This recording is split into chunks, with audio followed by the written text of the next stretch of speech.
Hello ClickChauffeur users, do you want to make your pricing look cleaner and more appealing to clients? If so, today I'll show you how to enable round up pricing. It's an effective and simple practice in order to make your fares simpler and more attractive. Let's dive right into the ClickChauffeur dashboard and get started. Click on Module, then Settings. On the setting page, you want to reach the right side of the screen.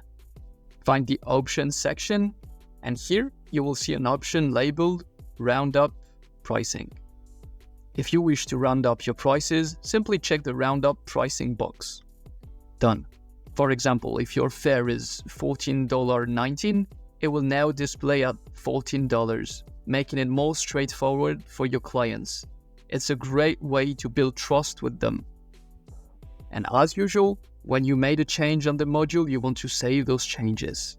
And that's it. We've enabled roundup pricing, making your fares simpler and more appealing to clients. This small change can make a big difference in how your pricing is perceived, thus in how you are perceived by customers. Remember, simple pricing is attractive pricing. Thanks for watching, and I'll see you in the next tutorial. Keep those fares neat and tidy.